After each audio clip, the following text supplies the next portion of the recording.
San Francisco, a city on the west coast of the United States, has played host to exchanges between the peoples of China and the United States for more than a century. Now this city is once again the backdrop for a new historic moment in China-U.S. relations. All the way across the Pacific Ocean to San Francisco, it was President Xi Jinping's first visit to the United States in 6 years. It also paved the way for another face-to-face meeting between the two heads of state a year later. In the era of global transformations unseen in a century, how the most important bilateral relationship in the world develops concerns not only the peoples of the two countries, but also the international community.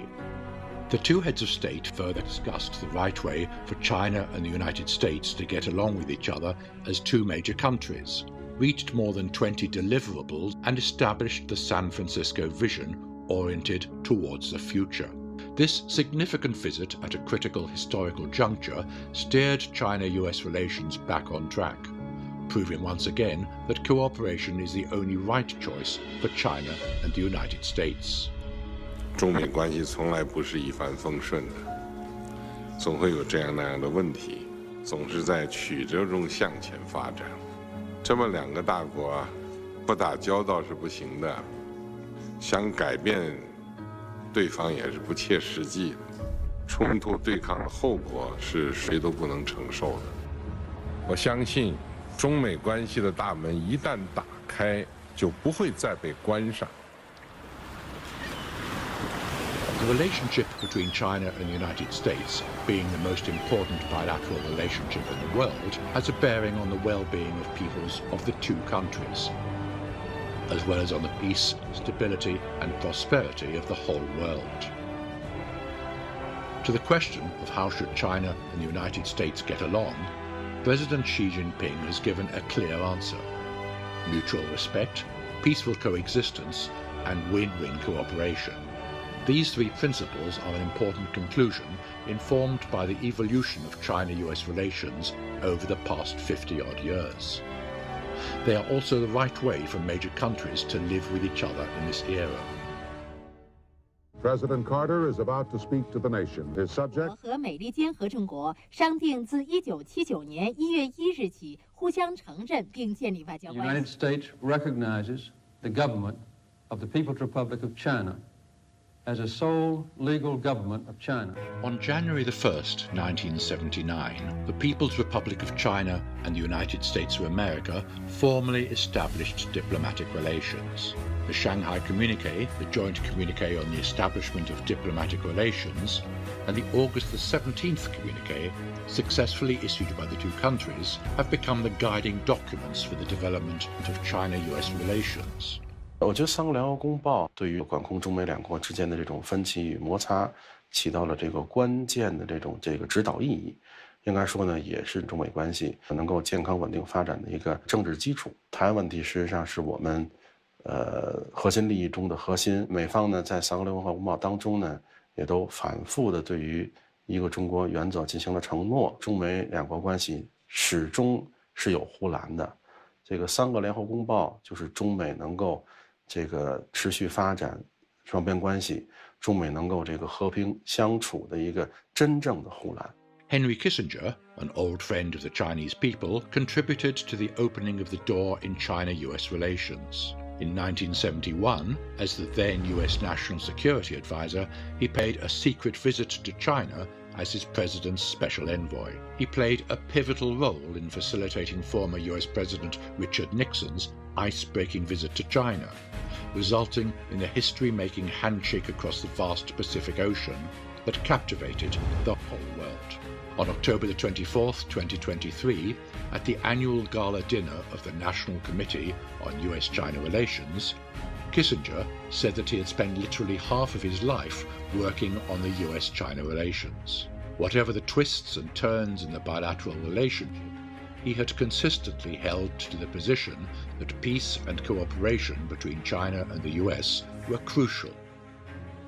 In America, have to avoid giving the impression that we are walking away from the one China concept to which we committed ourselves, I believe now, as I believe 50 years ago, that we can find our way through these difficulties.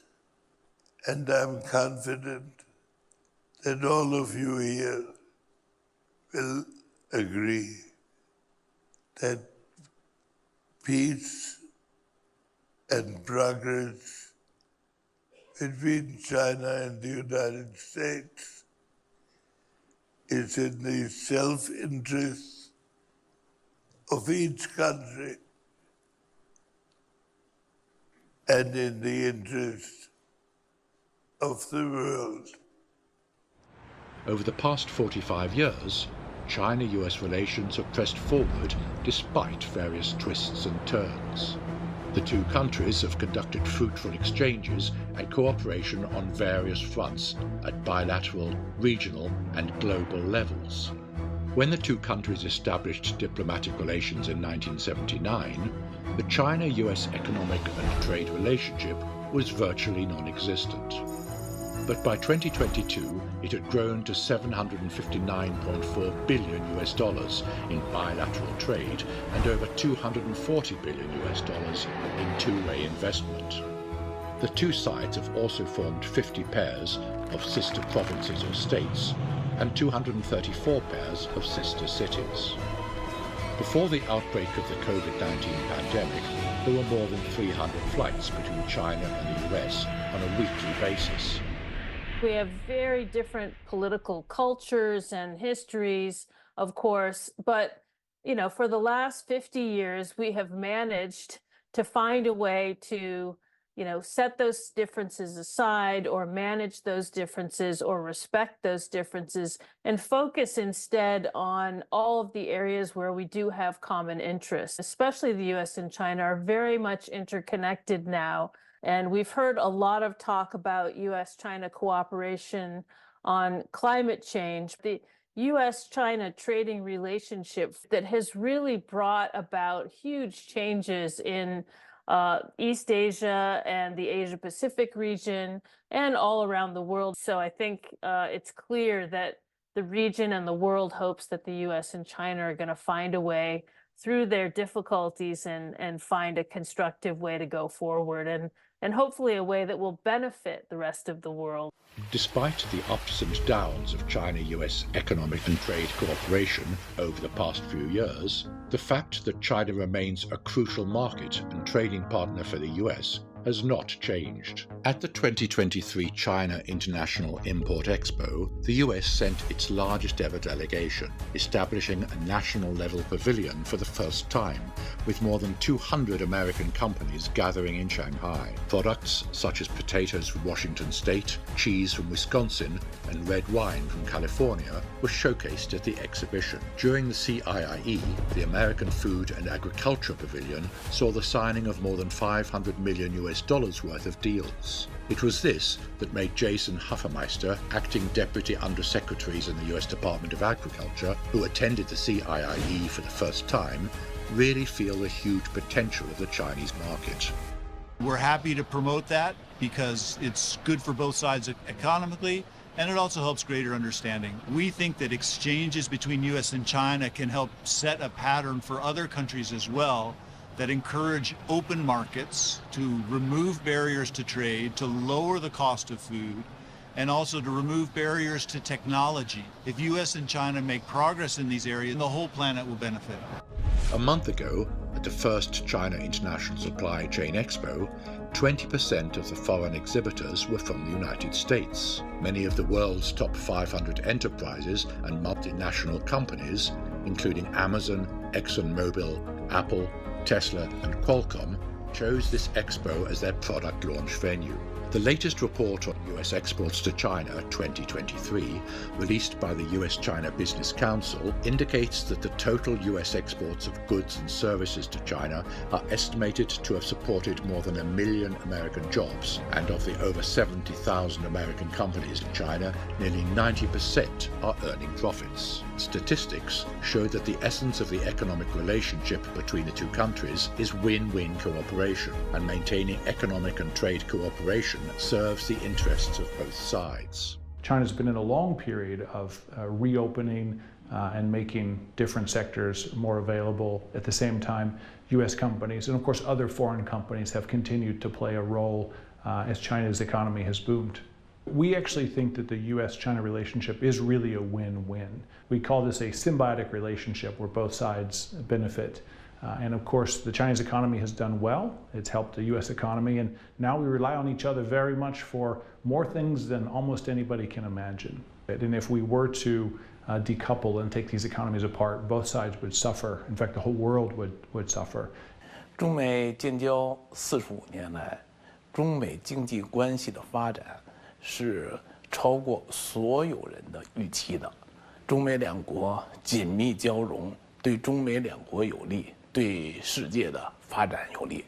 没有两国的合作，当今世界，我想所有的问题，经济问题、政治问题，特别是地缘政治问题，都没有方法得到有效的解决。特别是在高科技迅猛发展的今天，中美两国更应该加强合作，在合作中解决发展过程中出现的问题和矛盾。On the evening of November the 10th, 2023, at a concert commemorating the 50th anniversary of the Philadelphia Orchestra's visit to China, artists from China and the United States took to the stage together, using music to celebrate a friendship spanning half a century. Violinist David Booth, a member of the orchestra when it first visited China in 1973, has participated in every one of the orchestra's visits to China during the past 50 years. Cultural exchange and what the cultural exchange between us has brought to both countries. I think that's one of the most important things, and it's, I think, one of the most positive aspects of any diplomacy that we could possibly have or use. Well, I think the future is great. I think the fact that there are always young people coming in, the young people are intermingling and playing next to the older people. That's one of the great aspects of constantly working from an older age down to younger, and they also bring us the hope for a great future and that they will do the same thing that I have fortunately been able to do for 50 years. The China-U.S. relationship is shaped by the people, and its future is in the hands of the people. It is China's Guilin in Fujian province that a group of Americans have so much affection for. In Iowa, the U.S. local residents enjoy a live, warm friendship with Chinese President Xi Jinping. In the Smithsonian's National Zoo in Washington, D.C., children bid farewell to China's giant pandas. Multiple youth delegations from the United States visit China, constantly forging new friendships.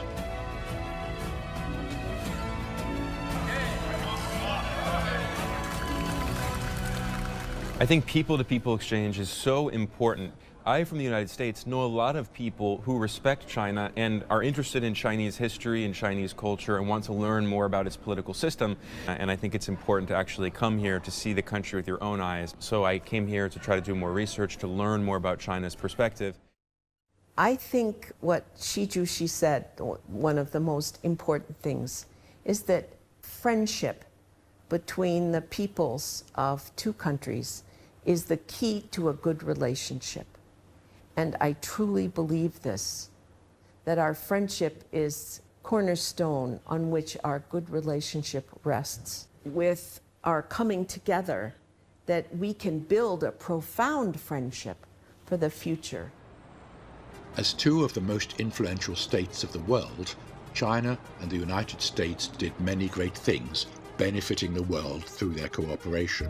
From tackling terrorism, financial crises, and Ebola to providing leadership in the signing of the JCPOA and the conclusion of the Paris Agreement on climate change.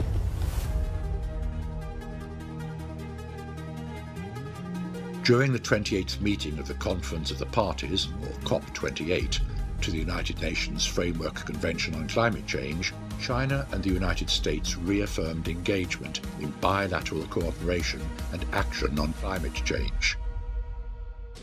We both hope and are pleased that we think our joint work not only advanced our respective national efforts, but also reflected at the COP in many ways throughout the creating of momentum and providing substantive ideas. 中美两个最大的国家要在气候变化这个领域加强交流和合作，因此呢，我们决定建立联合工作组，要开展务实的行动来推动多边的进程。我们一起努力，让我们这个世界更美好。 Over the past 45 years, China and the United States have melded into two economies, accounting for more than a third of the global economy and nearly a quarter of the world's population, with bilateral trade accounting for about a fifth of the global total. As a Chinese saying goes, the sun and the moon shine in different ways, yet their brightness is just right for the day and the night, respectively. The vast expanse of the Earth is big enough to accommodate the respective development and common prosperity of China and the United States. The achievements of China-U.S. relations have not come easily and should be cherished all the more by both countries. Right now, the China-U.S. relationship is reaching a new starting point. When the mists have cleared and the pillars of China-U.S. bilateral relations have been consolidated, a stable relationship between the two countries will create new possibilities.